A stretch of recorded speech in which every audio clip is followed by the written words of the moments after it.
Hey, I'm Joshua Rodriguez. I graduated from Channel View High School in 2015. I'm a student at the University of Houston Clear Lake, majoring in mechanical engineering. My name is Alexis Razo. I graduated from CE King High School in 2017. I'm a sophomore here at San Jacinto Community College, and I'm studying to become a chemical engineer. My name is Juan Geraldo. I graduated from North Shore in 2017, came to San Jac for 2 years to get my associates in math, and now I'm going to be transferring to Texas A&M University for mechanical engineering. My name is Stephanie Lopez, and I graduated from Mulberry High School in Florida in 2007.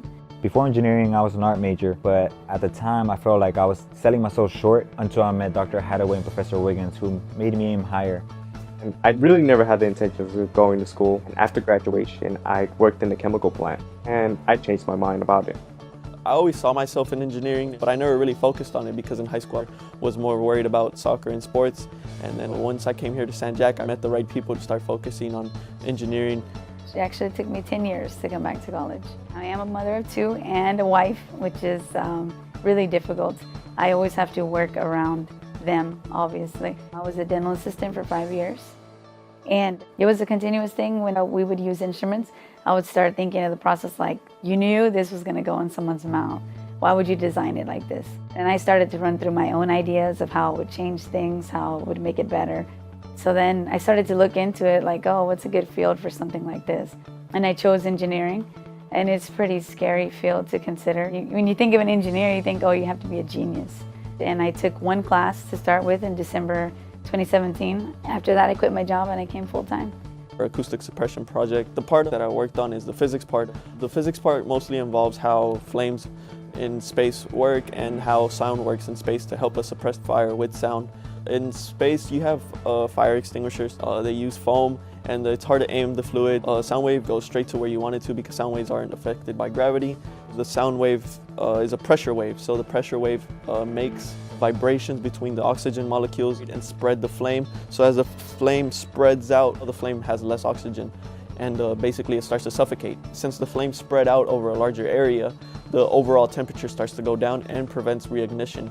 So it's a great alternative to use in space for safer measures to be able to extinguish and reduce payload weight on missions. What I mostly liked about this project, our team leader, I thought I was just gonna have to do the research and stuff and show it to them and everything, but he told me like, oh, like I want you to write this part, and I was like, oh my gosh, I suck at writing. So I was a little bit scared and stuff, but as he helped me through it and everything, I got my section of the paper together. I believe that the project really helped me out with my technical writing skills, and I gained some pretty great knowledge about a new topic which could be the future of fire suppression.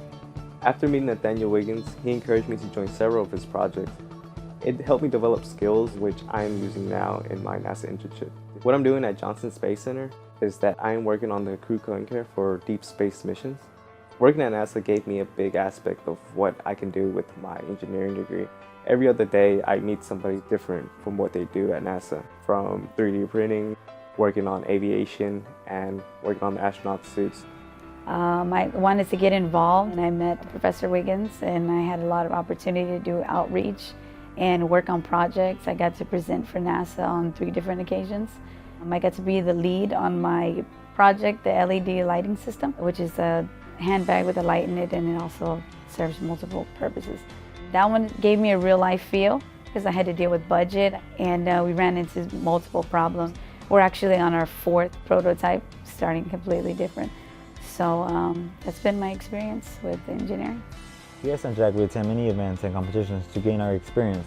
For example, here's Richard and Stephanie presenting their NeoPixel wearable technology at the IEEE conference. Here we met Norm Chaffee, who is a very important figure in the aerospace industry. Last year, several students and myself received publications after attending the National Conference of Undergraduate Research held in Oklahoma. We've also had several presenters, including myself, at the 2019 World of Valves competition.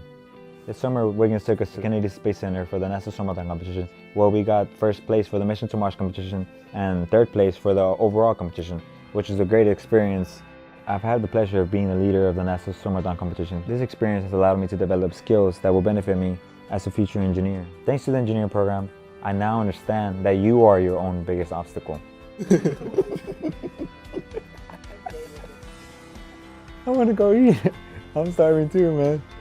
Why are you turning red? You can't do it, Josh. Switch.